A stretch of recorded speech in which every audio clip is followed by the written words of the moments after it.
My name's Benji and welcome to Dice vs Cards. Today we're looking at Terraforming Mars and we're asking ourselves, is this the greatest Mars game on planet Earth? And by extension of that point, who's looking after Earth while we're doing all this terraforming off planet? Finally, we ask the question, can slightly wonky production values stop a game being one of the greatest of all time? Let's find out.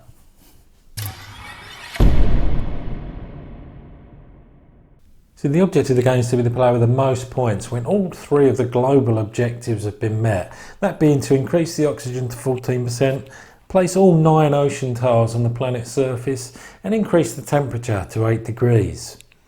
Each player will start as one of 2 mega corporations that they can choose from that will have a starting mega credit value and a special ability to use throughout the game. You'll each also have a player board that's effectively segregated to top and bottom, because the top acts as currency here with the mega credits you carry, and then pseudo currency in the form of steel and titanium, and these will aid you in playing the cards that you're going to have access to throughout the game. And then the bottoms are the resources. So here grass will allow you to place greenery tiles on the planet's surface, and that will increase the oxygen. And here are energy and heat, and that will allow you to increase the temperature. You'll take 10 cards and pick which ones you want to keep, each costing 3 mega credits, and then everyone's good to go. So on your turn, you're going to be taking 1 or 2 actions and then passing to the player to your left, and then round and round you go until everybody's taken all available actions. So the sorts of things you can do on your turn are you can play a card from your hand, and the cost in mega credits for any card can be found in the top left hand corner. So these red event cards generally have a one-time effect. In this example, it's going to increase the temperature by 3. You're also going to be able to take some steel and put it in your supply and actually take some plants from another player. So anytime you affect one of the global objectives, you'll also increase your terraforming rating by that amount. Remember, our terraforming rating is also going to act as the means in which we'll generate currency at the end of the turn, but also will act as the platform for our in-game score.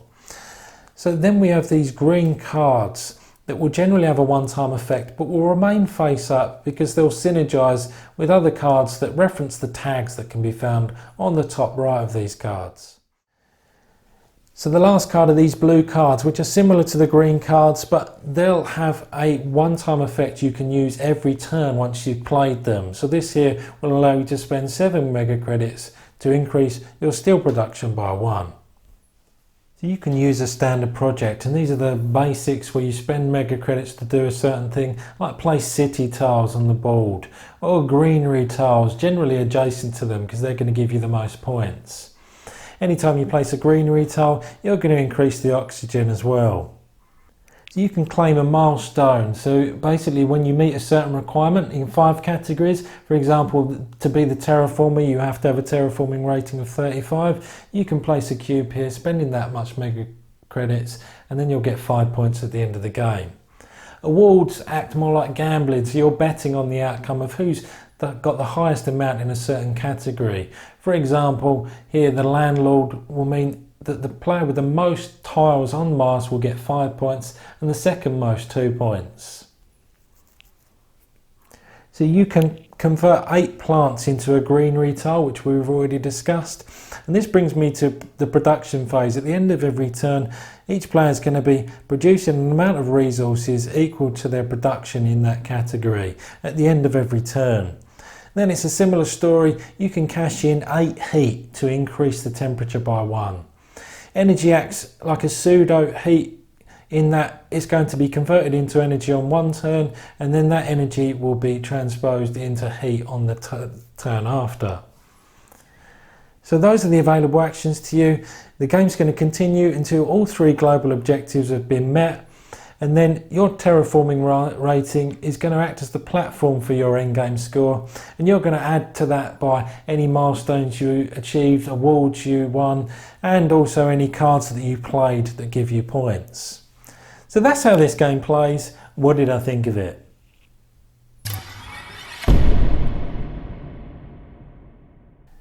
So what's so good about the game? Well, first and foremost, it's the cards. Those cards that you're drafting and paying for each turn. You need to pick and choose which are going to help you in your game plan.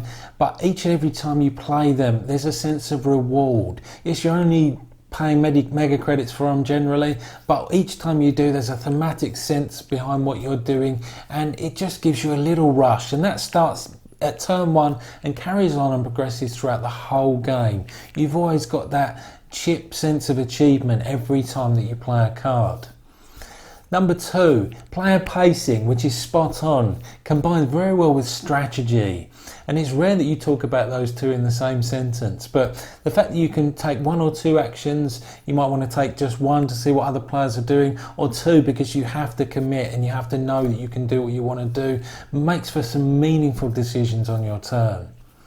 So then the varying different ways you can approach winning this game. You've got 3 different types of cards you can play, and they're going to help you build your engine as you go. Or you might want more area control, more board presence. And obviously getting your terraforming rating up as high as you can is going to help you with your endgame score as well. Managing the awards and the milestones and when you commit to them also, again, just makes for some real variety and flavour in how you approach winning the game. Finally, the biggest compliment I can give the game is it feels complete, it feels well-rounded, it feels like you can just absorb every part of it, and every facet of the game feels like it's been designed well, play tested well, which just makes for an overall wonderful gameplay experience. What's not so good about the game? Well, I've already inferred some wonky production values are on offer here, and that's not to say that everything is badly produced, but most criminally those player boards out of the box are just not good enough. One slight knock on them, you're going to lose potentially all of your progress with your engine. It's almost as if they said, you know what, we've given you this amazing game, we're exhausted from this difficult production cycle, so you're just going to get some prototype player boards. It really is inexcusable. Yes, there's some aftermarket offerings out there, but I really would like to see this rectified in a second edition. And also, balancing on the corporations is a little bit strange. There's definitely a tier system for those corporations, so you can get lucky and really get a head start just out the gates. So did we find answers to those burning questions asked at the outset? Well, yes, this is the best Mars game on the planet Earth. This is not only an A++ tier Mars themed board game, it's an A++ board game full stop. So who's looking after planet Earth while we're doing all this terraforming? Well, to my mind, we've got 2 choices. One is robots, a la the Terminator series.